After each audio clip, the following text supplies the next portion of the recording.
C'est l'un des derniers voisins avec lequel le Mali entretient encore des relations, mais le temps se gâte entre Bamako et Nouakchott. Une poussée de fièvre provoquée par la disparition samedi de Mauritaniens en territoire malien, dans des circonstances encore très floues. La Mauritanie accuse l'armée malienne de crimes récurrents contre ses ressortissants. Les associations de ressortissants mauritaniens qui vivent au Mali et que j'ai pu joindre sont en deuil à la suite de l'assassinat d'au moins 15 de leurs compatriotes. Elles réclament justice pour les familles de victimes. Seul moyen selon elles de rétablir la confiance et d'apaiser les tensions à la frontière.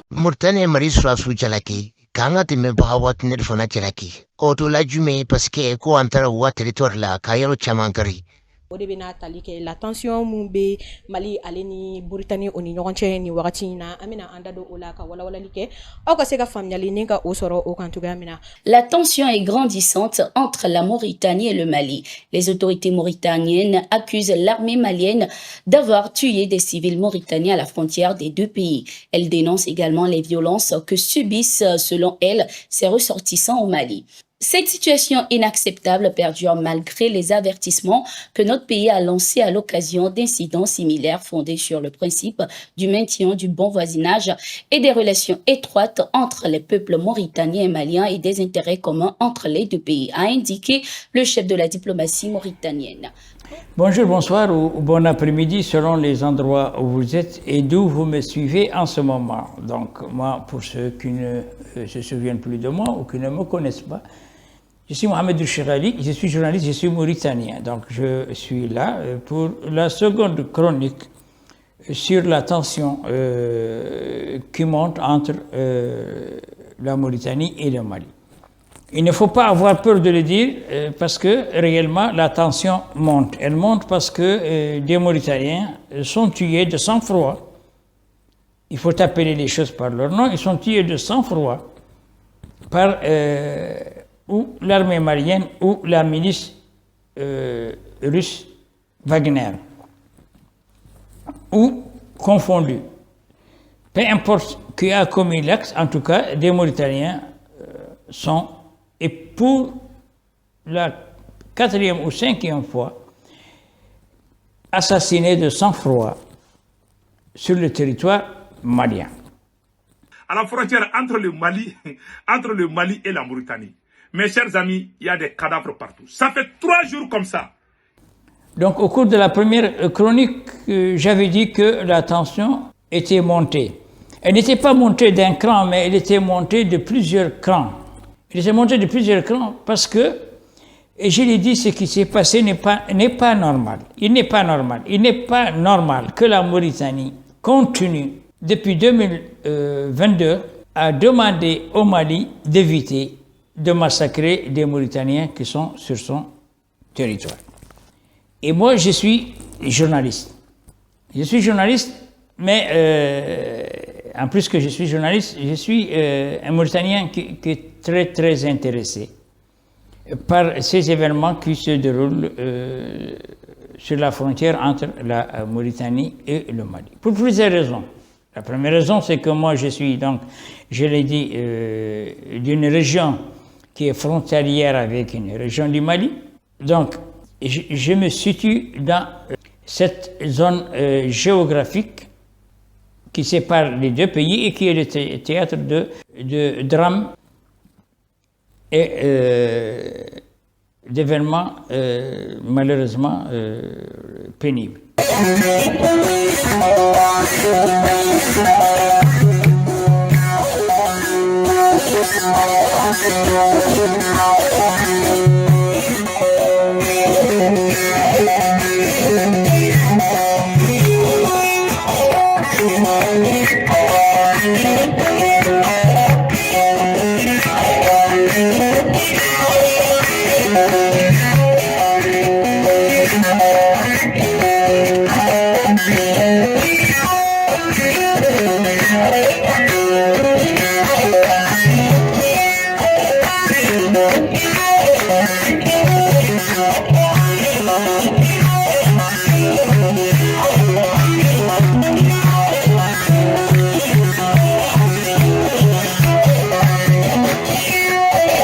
Je vais vous proposer d'écouter donc les Maliens.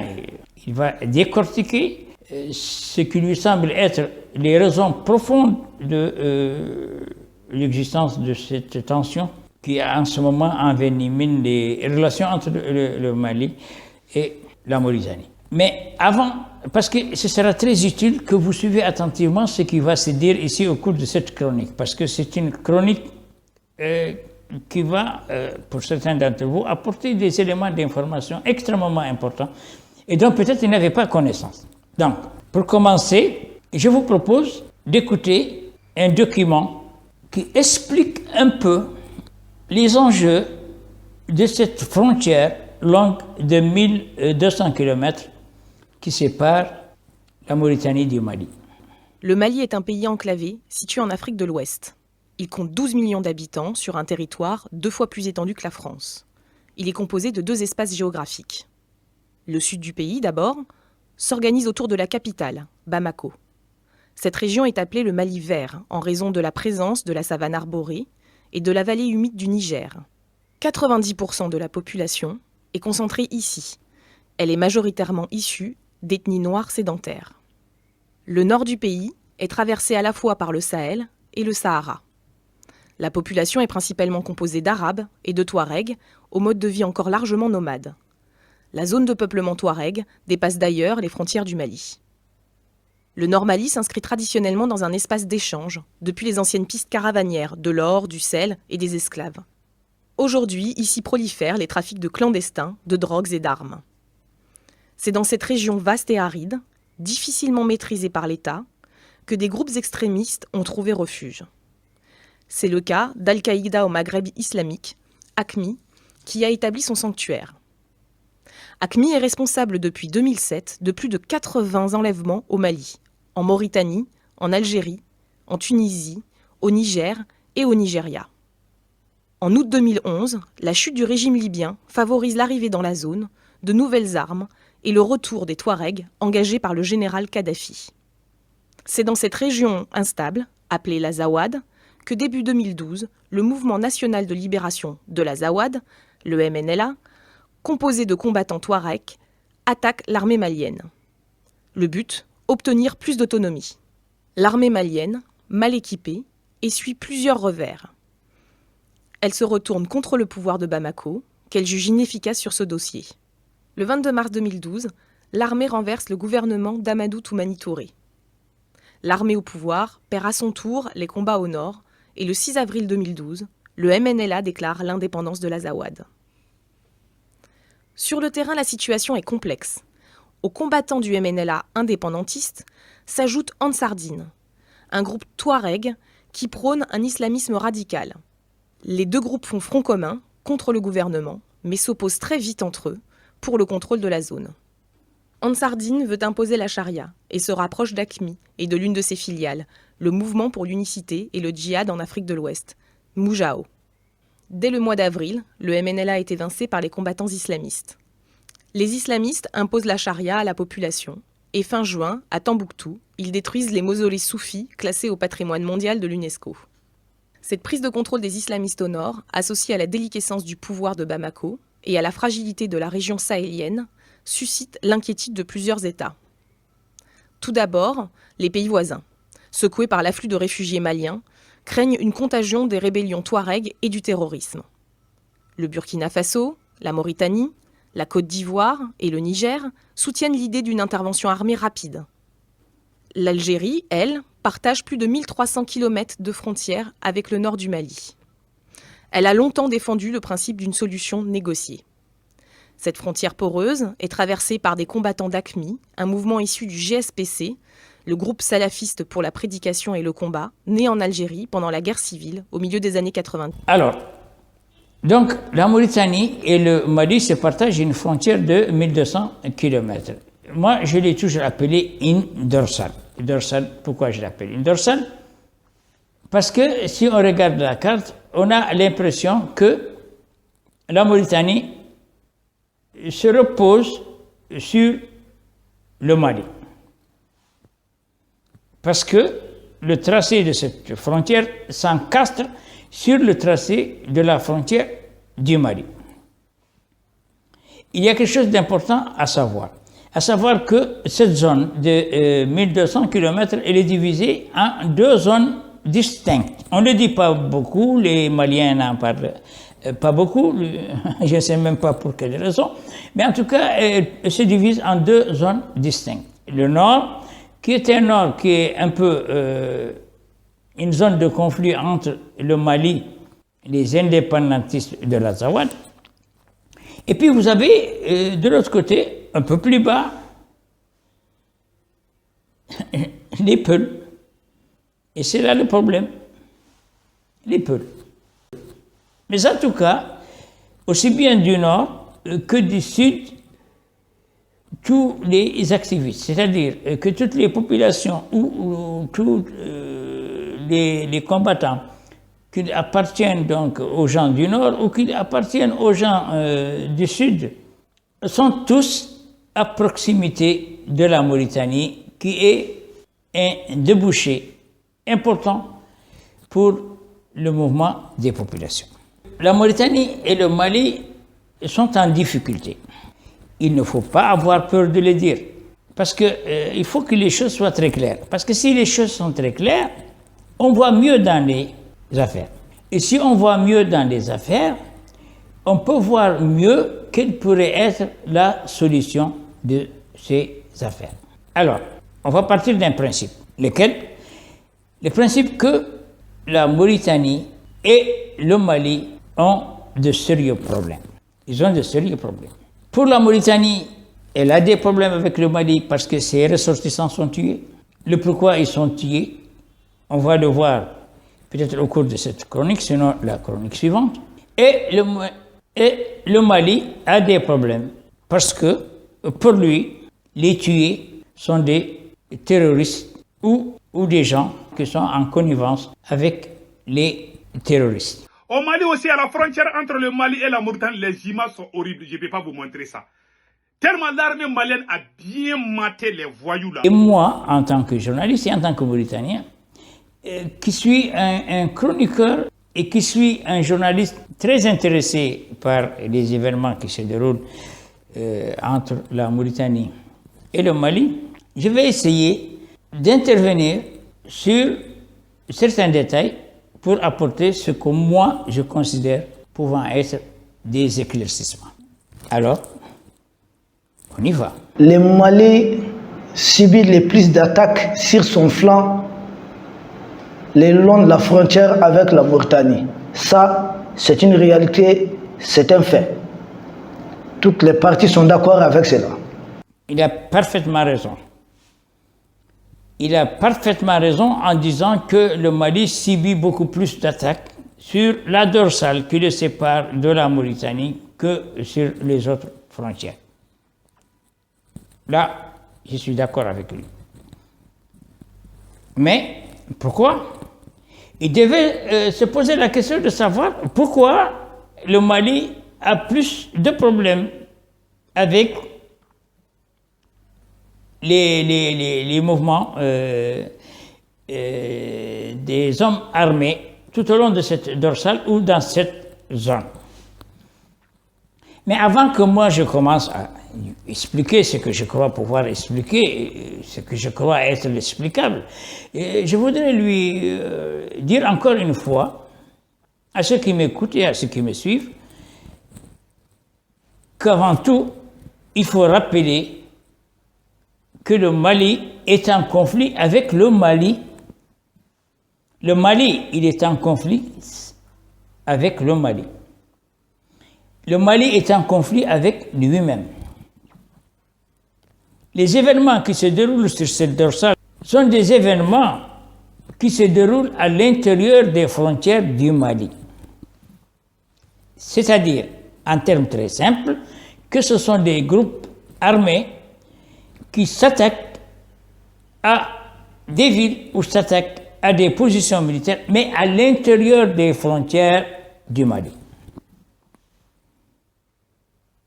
Et pourquoi le Mali subit plus d'attaques dans cette zone? C'est tout à fait normal. Pourquoi? Parce que le Mali, il a deux fronts. Il a le front de l'Azawad qu'on peut appeler par exemple les gens du Nord. Et d'autre part, il y a le problème avec les gens qui sont, eux, du sud du Mali, qui n'ont rien à voir. Parce que le sud, il a affaire à des Peuls. Et au nord, à des tribus de l'Azawad. Alors, s'il subit plus d'attaques, donc à partir de la dorsale de la Mauritanie, c'est tout à fait normal, parce que ceux qui combattent le Mali sont des Maliens à l'intérieur du Mali, mais qui sont dans cette zone qui est la dorsale entre la Mauritanie et le Mali. Et c'est pour ça que, comme il a dit, effectivement, peut-être que le Mali fait face à plus d'attaques dans cette zone. Il doit savoir que, justement dans cette zone dont il parle, il y a la forêt de Ouagadougou. Et la forêt de Ouagadougou, c'est une zone humide avec des lacs et des fleuves et une forêt dense qui s'étend sur 70 km de large. Et les gens qui s'attaquent au Mali, ce sont des gens qui s'adonnent à l'élevage, qu'ils soient ceux du nord ou qu'ils soient ceux du sud. Ils s'adonnent beaucoup à l'élevage. Donc ceux du sud ont besoin de zones humides, comme on l'a vu sur le document de la télévision française. Et ceux du nord du Mali, qui sont dans les grands déserts, ont besoin de zones humides aussi pour leurs animaux. Donc ils se déplacent d'abord comme éleveurs dans cette zone. Et c'est ce qui fait que les populations sont confondues aux hommes armés, qu'ils soient du nord du Mali, de la région de l'Azawad, ou qu'ils soient de la région sud, où les Peuls sont en conflit avec le Mali.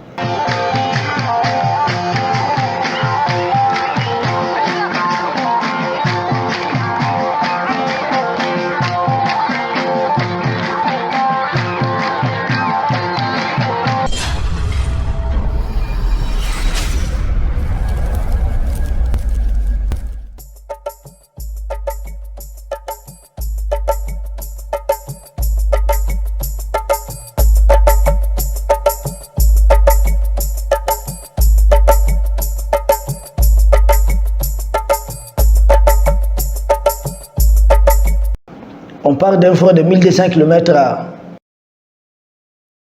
front de plus de 2000 km tout au long de sa frontière avec. Et l'ambiguïté, c'est quoi? C'est que jamais il n'y a d'attaque terroriste en Mauritanie depuis 2011. Ça fait 13 ans. Cela veut dire que la Mauritanie a l'armée la plus forte de la sous-région? Non. Tous les indices vous diront que le Mali a une armée très puissante que l'armée de la Mauritanie. Ce n'est pas moi qui l'ai dit. Allez fouetter partout où vous allez voir la liste des puissances de l'Afrique de l'Ouest. Deuxièmement, quelle qu'en soit la puissance d'une armée, disons que la Mauritanie était même plus forte, une armée plus forte que le Mali. Mais pourquoi le Nigeria, qui est sans doute la première puissance militaire aujourd'hui de l'Afrique de l'Ouest, c'est ce qui est sur papier, le Nigeria connaît tellement d'attaques et la Mauritanie ne connaît aucune attaque. Et là encore, c'est une autre ambiguïté. Le Nigeria est même souvent dépassé par ces attaques terroristes. Le Niger, la même chose. Le Burkina, le Mali. Presque tous ces pays. Ces 10 dernières années, très peu sont les pays de la zone sahélienne qui n'ont pas connu d'attaque. Ça n'existe même pas. Seule la Mauritanie, depuis 2011, n'a pas de telle attaque. Deuxièmement, ce que reproche la Mauritanie au Mali, c'est quoi? La Mauritanie dit que certains de ses ressortissants perdent la vie au Mali, dans des zones de conflit. D'accord. Que dit le Mali? Le Mali montre que le long de la frontière de sa frontière avec la Mauritanie est pourri des terroristes. Donc c'est une zone de combat. Sur les plus de 2000 km, les attaques ont lieu à 0 pas de la frontière avec la Mauritanie. Souvent, c'est des localités qui sont juste à 10 km de la frontière mauritanienne. Tout au plus à 5 km. Il est très rare que les terroristes pénètrent en profondeur du Mali au-delà de 5 km. Et pour le Mali, tous ces terroristes-là se replient du côté de la Mauritanie. Cela est étayé par 3 arguments principaux.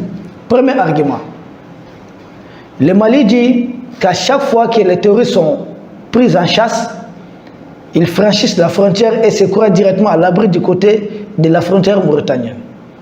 Deuxième argument, la chaîne de télévision Al Jazeera a diffusé des images, des vidéos des terroristes qui avaient mené l'attaque de Léré et qui ont été blessés lors de cette attaque, puisque Léré se trouve tout autour de 20 km, quelque chose comme ça, ou entre 20 et 60 km, de la, 20 km de la frontière mauritanienne. Mais les terroristes ont été repérés en train de se faire soigner dans un hôpital de l'autre côté de la frontière mauritanienne. Entre Léré et cette ville, c'est à peu près 67 km. C'est Al Jazeera qui a publié cette vidéo. Une vidéo qui n'a jamais été démentie par les autorités de la Mauritanie. Troisième argument, tous les principaux chefs rebelles du Mali ont tous leur famille en Mauritanie au nom de pseudo-réfugiés. Donc toutes les familles sont mises à l'abri. Et nous qui parlons, moi j'ai mon village qui est à moins de 5 km de la frontière mauritanienne. Et beaucoup de combattants viennent de la Mauritanie jusqu'à dans nos villages. Ça, c'est une réalité des faits. Voici les 3 arguments principaux. Si à cela on pouvait ajouter un quatrième argument, c'est l'argument d'un allié sûr de la Mauritanie, notamment les États-Unis, qui disent dans un rapport de la CIA que la Mauritanie aurait signé un accord, un pacte de non-agression avec ces groupes terroristes. Et raison pour laquelle la Mauritanie n'est jamais attaquée par ces groupes terroristes. En tout cas, pas à partir de 2011. Avant 2011, oui, c'était le cas. Le Mali se plaint que sa frontière avec la Mauritanie est pourrie de terroristes et que tous ces terroristes ont des bases principales, des bases non dissimulées en Mauritanie. Et qu'à chaque fois qu'ils sont poursuivis, ils trouvent refuge du côté de la Mauritanie. La Mauritanie, de ces 2 arguments, que le Mali est en train de neutraliser ses ressortissants. Moi, à la place des autorités de la Mauritanie, je conseillerais à mes ressortissants de ne plus se retrouver dans des zones de conflit du Mali. Que font les ressortissants mauritaniens dans des zones qui constituent des zones d'opération militaire de façon officielle? Et chaque fois, quand le Mali dit avoir neutralisé plusieurs terroristes, une semaine ou 20 jours après, la Mauritanie sort un argument que ces ressortissants ont été neutralisés au Mali. Est-ce en quoi la Mauritanie sait que ces ressortissants qui sont au Mali font du terrorisme ou sont des paisibles citoyens au Mali? De quel baromètre dispose la Mauritanie pour pouvoir distinguer les activités de ces ressortissants en territoire du Mali?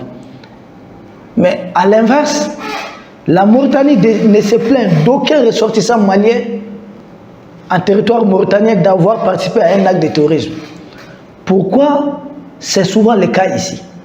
Pourquoi des ressortissants maliens ne pratiquent pas des actes de terrorisme en territoire mauritanien? Est-ce que le Mali ne peut pas le faire? Oui, le Mali peut le faire. Mais est-ce que le Mali a envie de déstabiliser un tel pays voisin? Pas pour le moment. Alors, c'est à la Mauritanie d'apporter plus de garanties, de lancer un appel officiel, de publier un communiqué, dire à ses ressortissants pourquoi les ressortissants mauritaniens qui se trouvent à Bamako ne connaissent aucun problème. Pourquoi les ressortissants mauritaniens qui se trouvent dans la ville de Caille ne connaissent aucun problème déjà. Pourquoi les ressortissants mauritaniens qui sont dans des villes où il n'y a pas de ce genre d'histoire de tourisme ne connaissent aucun problème. La Mauritanie se plaint uniquement de ces ressortissants qui se trouvent le long de la bande frontalière Mali-Mauritanie. Moi, à la place des dirigeants mauritaniens, je vais leur demander de dire à leurs ressortissants de s'éloigner des zones de conflit. À quoi sert bon de ne pas appeler ces ressortissants à quitter les zones de conflit, à rester dans ces zones, et après dire que ces ressortissants ont été des victimes collatérales ou sont des cibles. Quel intérêt un pays comme le Mali aujourd'hui, en froid avec la CEDEAO, a aller jusqu'à neutraliser des paisibles citoyens mauritaniens? Et je ne vois aucun intérêt. Stratégiquement, le Mali n'a pas intérêt à faire cela. Puisque le Mali continue de se ravitailler à partir du port de la Mauritanie aussi. Pourquoi le Mali va faire cela? Aucune raison. Mais est-ce que la Mauritanie a intérêt à entretenir un flou, une ligne difficile à distinguer entre les activités civiques ou citoyennes de ses ressortissants au Mali, des activités normales, régulières, des activités terroristes? À qui profite ce flou? Autre carte sous la table qui ne dit pas son nom, les États-Unis expulsés du Niger sont en train de se redéployer au Tchad. Le Tchad est en train de se plaindre de cela. Encore tout autour de la frontière du Niger, une frontière de l'Est, et en Mauritanie. Et le Mali, logiquement, n'est pas content de ce redéploiement des forces américaines, des forces de l'OTAN, tout au long de sa frontière où le Mali enregistre le plus d'attaques. Est-ce que le Mali enregistre? Le Mali héberge des forces au Mali qui commettent des attaques en Mauritanie et venir se réfugier au Mali? La réponse évidemment c'est non. Moi, en tant que leader d'opinion ici au Mali, en tant qu'analyste, je conseillerais aux autorités de la Mauritanie d'apporter plus de garanties, de bien clarifier leur position en signant quelle année l'importance de recevoir des bases de l'OTAN en Mauritanie, sachant que depuis 2011, la Mauritanie n'a enregistré aucune attaque terroriste. C'est pourquoi on ne va pas avancer des raisons du terrorisme. Quelle serait la raison avancée? Disons que c'est l'armée mauritanienne qui a bien travaillé jusque-là. Alors, à quoi sert la présence de l'armée américaine en Mauritanie? Pourquoi la Mauritanie n'a jamais démenti cette vidéo d'Al Jazeera qui montre des terroristes en train de se faire soigner en territoire mauritanien? Troisième argument. La Mauritanie a accusé l'armée malienne d'avoir poursuivi les terroristes jusqu'en territoire mauritanien. Pourtant, si je ne me trompe pas, en 2008, quand Fé Amadou Toumani Touré était encore au pouvoir au Mali, l'armée mauritanienne a pénétré en territoire malien et est venue opérer, neutraliser une base terroriste. Le Mali n'en avait pas fait un problème. Pourquoi quand l'armée malienne, en poursuivant les terroristes, fait incursion et essaie de les neutraliser, je ne sais pas vrai ou faux, cela doit être un problème pour l'armée mauritanienne. Pourtant, il existe un droit de poursuite tacite entre le Mali et la Mauritanie. Refuser les droits de poursuite au Mali, c'est violer cet accord qui existe entre le Mali et la Mauritanie, et donc la Mauritanie est le premier pays à mettre cela en œuvre en 2008. Il y a beaucoup d'ambiguïté. Et pourquoi aller neutraliser des terroristes poserait problème? Alors, qui tient à protéger les terroristes sur son territoire? Ce n'est pas de bonne guerre, ce n'est pas de bons gages entre les États.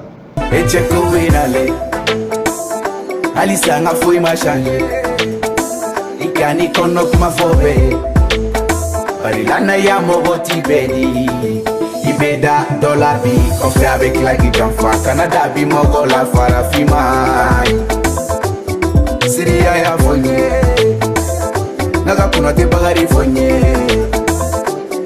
Api manu be fonye Iga malende nu fonye Mama idani fo ibana kaba Oluge kulenge la uta do kubatara Mama idani fo ibana kaba.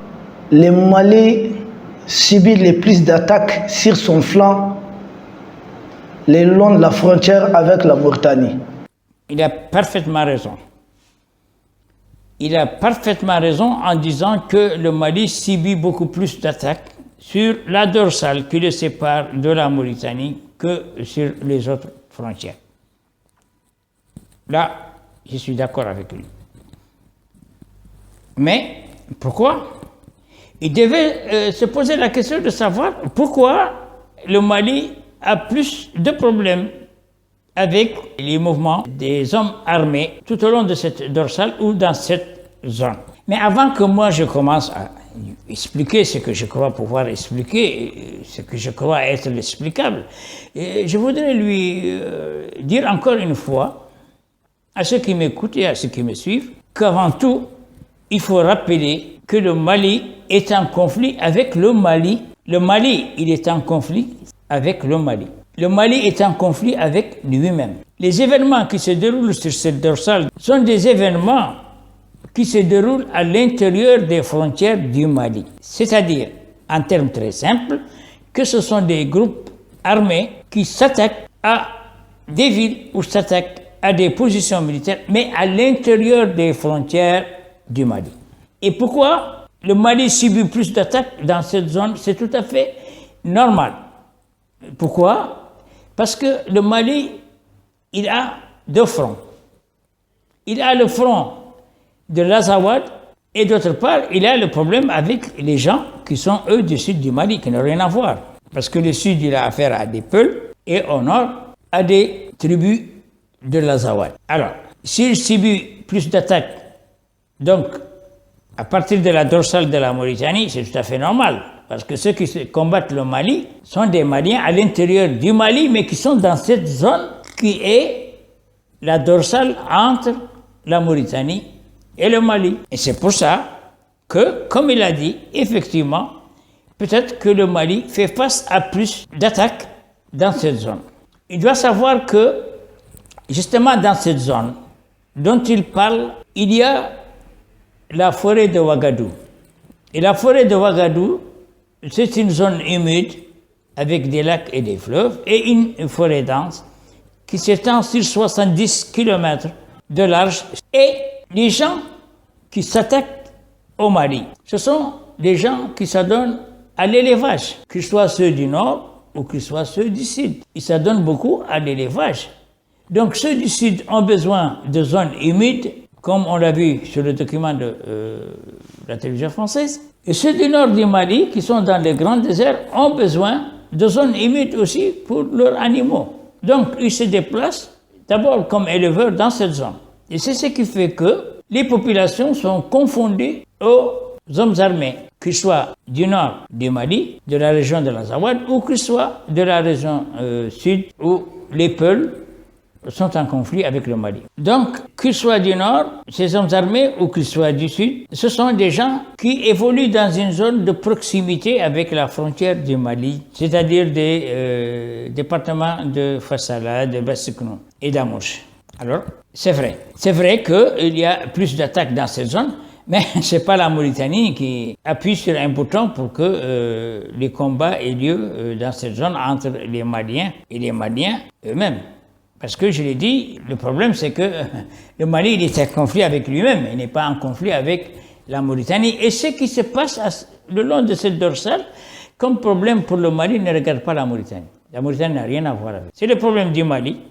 Il le sait très bien que c'est son problème. Et c'est un problème pour lequel il doit chercher ses solutions. Il doit chercher ses solutions à lui. Ce n'est pas à la Mauritanie de chercher la solution de ses problèmes.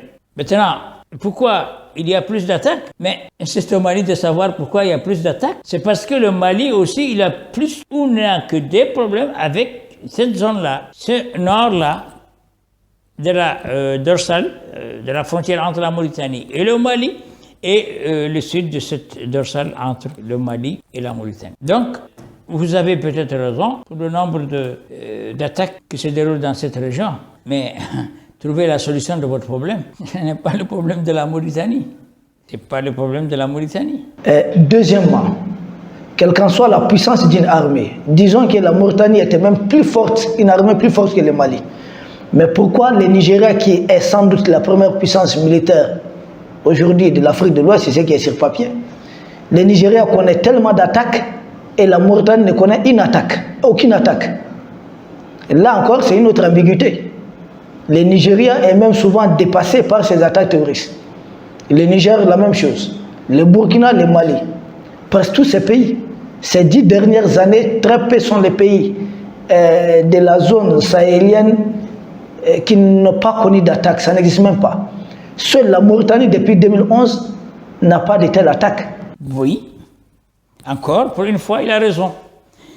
Parce que depuis 2011, après l'enlèvement des Espagnols, après l'assassinat de l'Américain ici dans la capitale mauritanienne et après l'explosion d'un terroriste à quelques mètres de l'ambassade de France à Mauritanie, il n'y a pas eu d'attaque en Mauritanie. Il n'y a pas eu d'attaque. Mais où est votre problème? Mais chaque pays doit chercher à faire vivre sa population en paix. Et quel que soit le prix, parce que la paix elle-même n'a pas de prix, mais que la Mauritanie soit partie pour négocier avec des terroristes, comme vous le dites, ou des combattants, pour que ces combattants ne viennent pas s'aventurer à l'intérieur de nos frontières, qu'ils ne viennent pas commettre des attentats à l'intérieur de nos frontières, mais en quoi ça vous regarde? Mais nous, la Mauritanie a besoin de paix et de quiétude. La Mauritanie, elle a besoin de paix et de quiétude. Et la Mauritanie a eu son approche.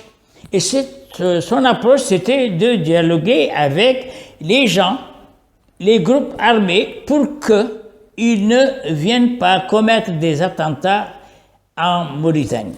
Et ça a été payant. C'est pourquoi depuis 2011, nous n'avons pas connu d'attentat. Mais vous, le Mali, c'est à vous de trouver la solution à votre problème. Et pourquoi 2011, les attaques sur votre territoire continuent? Mais pourquoi? Vous devez savoir pourquoi. Et si vous savez pourquoi, en ce moment, vous devez chercher la solution à votre problème. Et une solution définitive. C'est ce que la Mauritanie a fait. Le Mali, à l'époque, n'a pas voulu. Et là, je vais vous faire écouter tout à l'heure le président de la République. La Mauritanie a dit aux pays du Sahel ce qu'il fallait faire pour vivre en paix. Et les pays du Sahel, chacun, de son côté, a choisi de répondre aux attaques de la manière qu'il veut. La Mauritanie, mais nous, alhamdoulilah, depuis 2011, on dort, on n'a pas de problème, nous allons au marché, nous nous promenons et tout ça. Et le Mali, ce n'est pas le cas. Ce n'est pas le cas.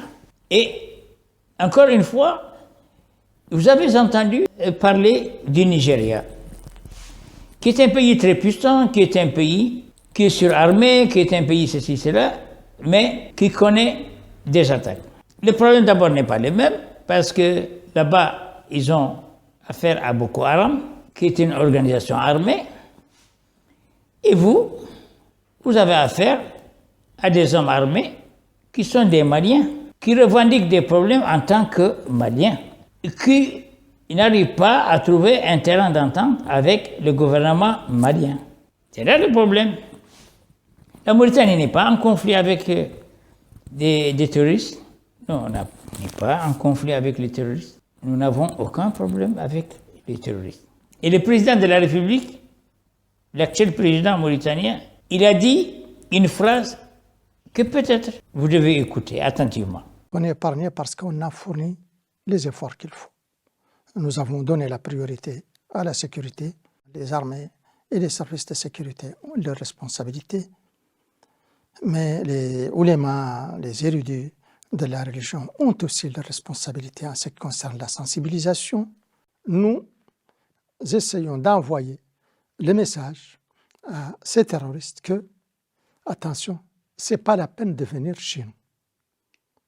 Et ils le comprennent, je crois.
les attaques ont lieu à 0 pas de la frontière avec la Mauritanie. Souvent, c'est des localités qui sont juste à 10 km de la frontière mauritanienne. Tout au plus à 5 km. Il est très rare que les terroristes pénètrent en profondeur du Mali au-delà de 5 km.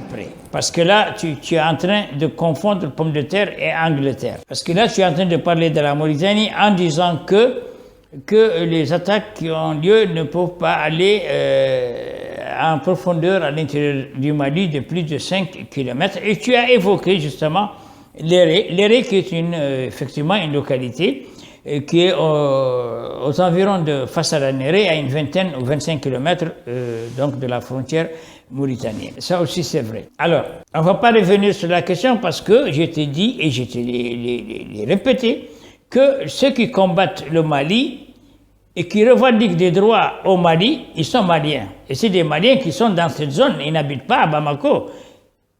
Ils n'habitent pas à Kati. Ils n'habitent pas à Ségou. Ils habitent là. Ils sont là.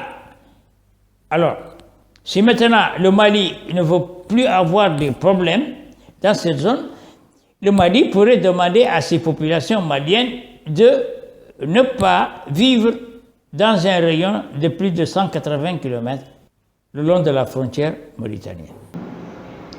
La chaîne de télévision Al Jazeera a diffusé des images, des vidéos des terroristes qui avaient mené l'attaque de Léré et qui ont été blessés lors de cette attaque.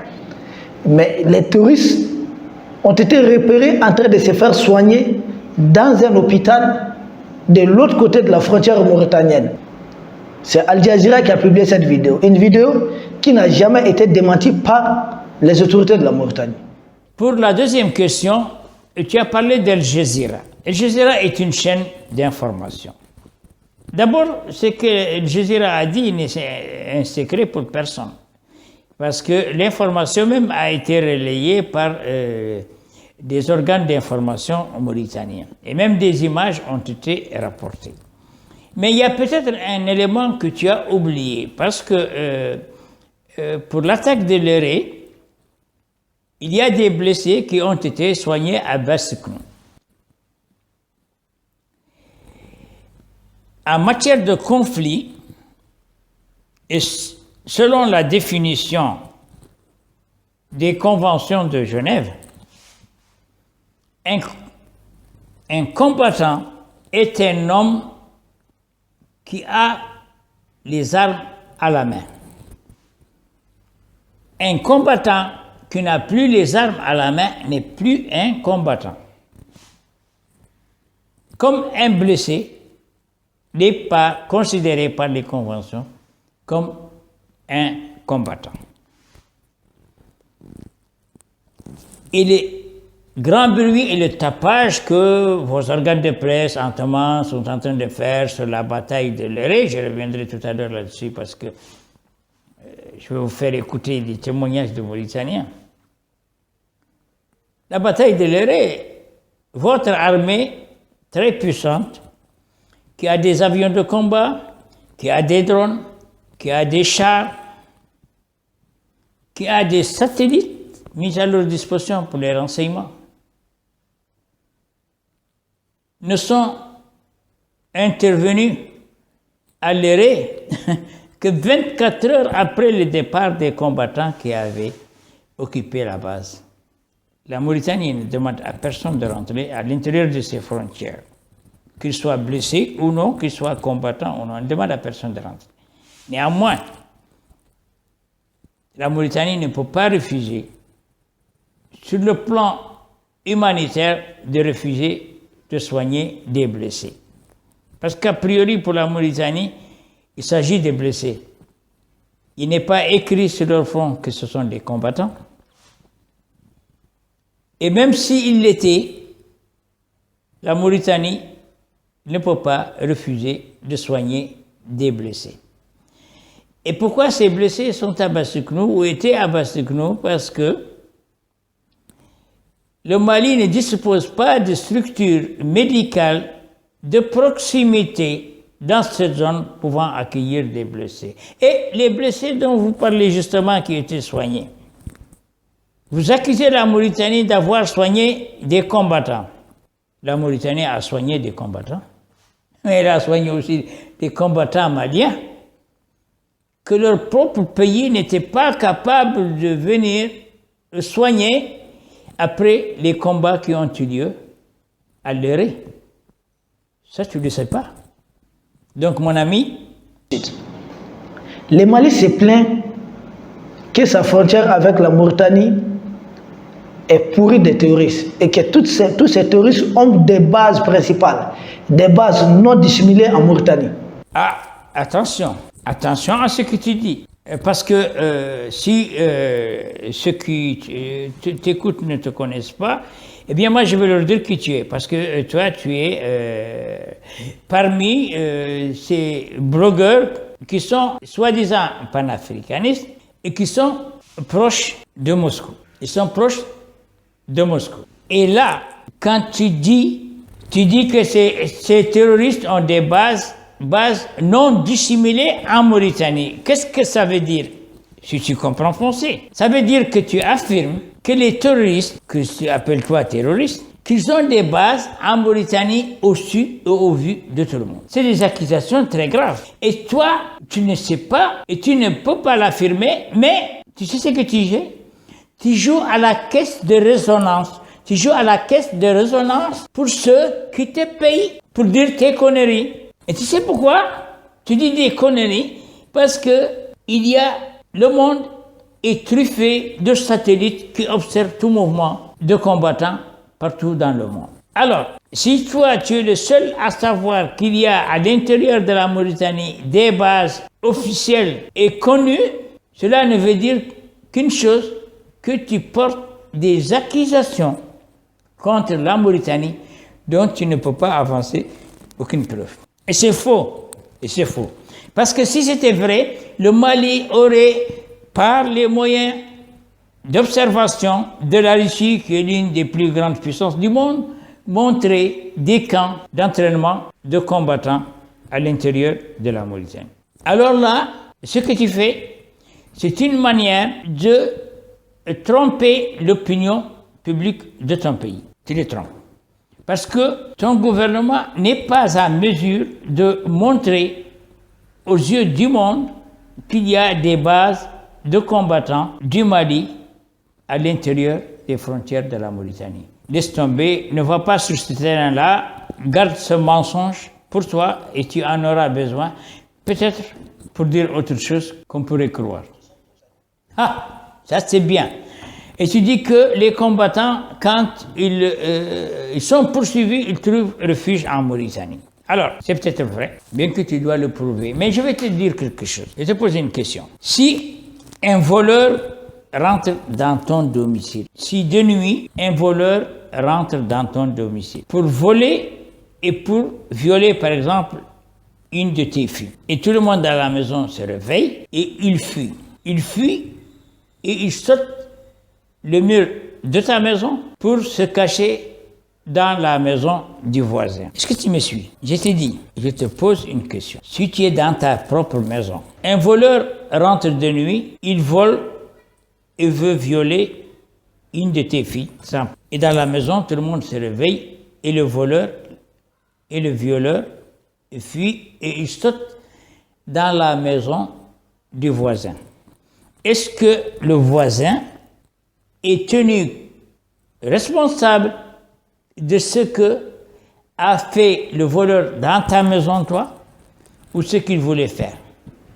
Je te pose la question. Donc, dans le cas de figure qui nous préoccupe, si, comme tu as dit, et comme je te l'ai dit moi, et comme nous sommes d'accord, toi et moi, que le plus souvent, les combats qui ont eu lieu sont des combats qui sont sur la dorsale du côté de la Mauritanie et du côté de proximité de la Mauritanie, il est tout à fait normal que lorsque les combattants sont poursuivis, ils sont obligés, pour se sauver, d'aller se réfugier dans la maison du voisin. Et la maison du voisin, c'est la Mauritanie. Mais la Mauritanie, est-ce qu'elle accepte que les gens se réfugient dans sa maison? C'est comme ton voisin de la maison. La Mauritanie n'a jamais dit à quelqu'un de venir se réfugier chez elle quand il commet un forfait. Là, ce que tu devais dire, ou ce que tu devais peut-être apporter comme argument, est-ce que l'armée mauritanienne accueille le combattant qui a fui, donc poursuivi par l'armée malienne, il accueille avec la musique militaire et la fanfare. Aucun combattant, qu'il soit Peul ou qu'il soit de l'Azawad, ne peut rentrer en Mauritanie avec des armes pour fuir l'armée malienne. Il y a un proverbe chez nous qui dit que celui qui parle est con, celui qui écoute ne doit pas faire le con. Le problème est que les Mauritaniens qui sont trouvés au Mali, tués, sont des Mauritaniens qui sont égorgés. Ils ne sont pas des combattants, ce ne sont pas des militaires, c'est des civils qui sont égorgés.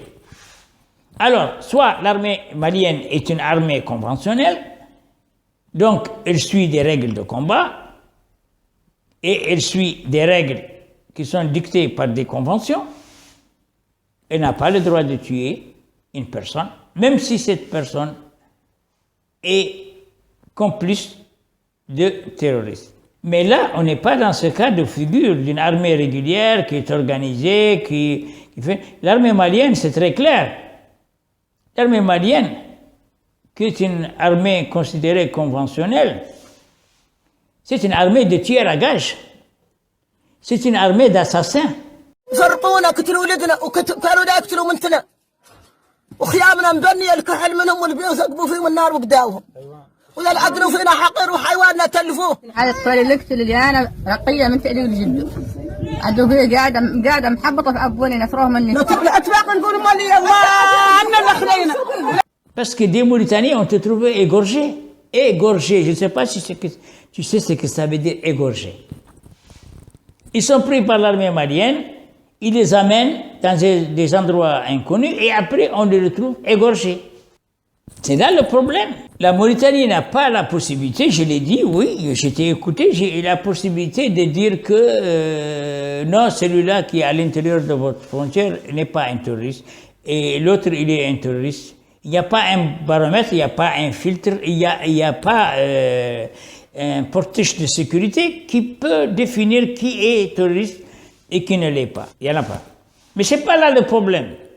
Que tous les Mauritaniens qui se trouvent à l'intérieur du Mali et sur la dorsale dont on vient de parler, soient par exemple des terroristes, à admettre qu'ils sont tous des terroristes. Le problème n'est pas celui-là.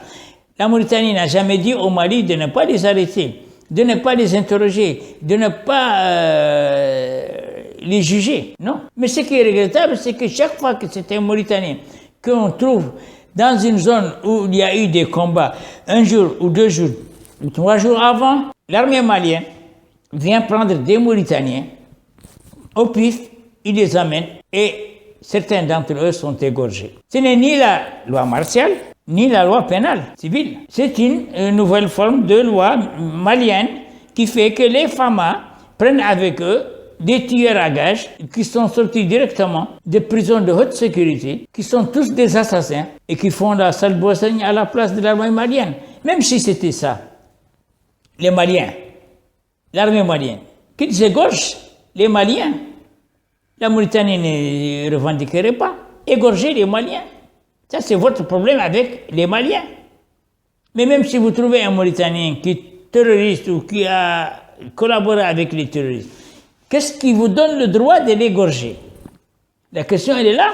Qu'est-ce qui donne aux FAMA le droit de les égorger ou de les laisser égorger par les supplétifs assassins de Wagner? La question, elle est là.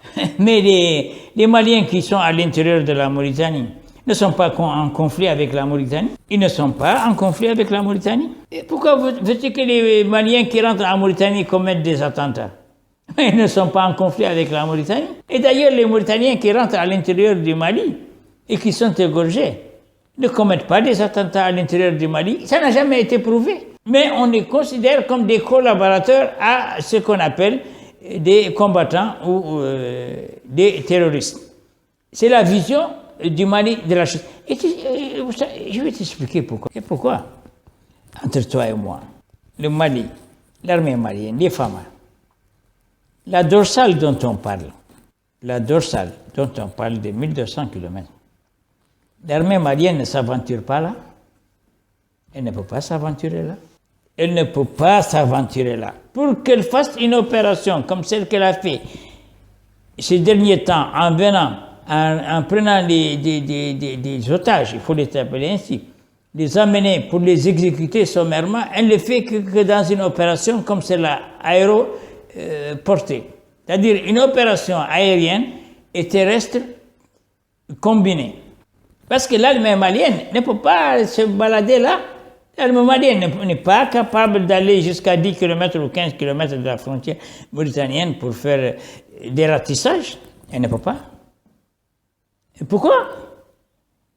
Parce qu'on va retrouver derrière eux leur treillis, comme ça s'est toujours passé dans certains camps. Et là, je vais terminer en vous faisant écouter ce passage.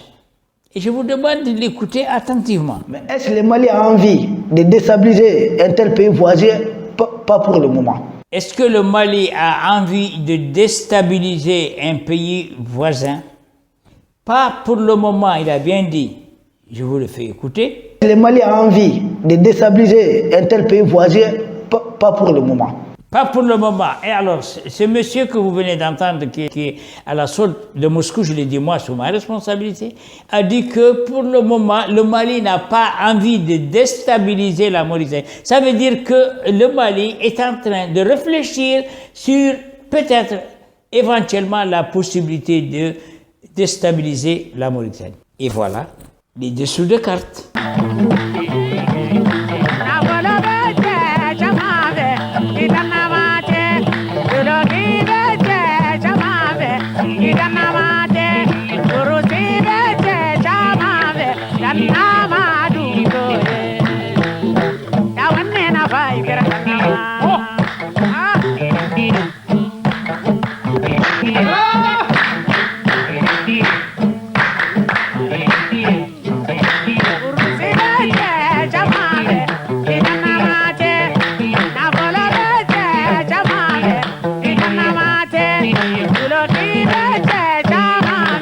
That's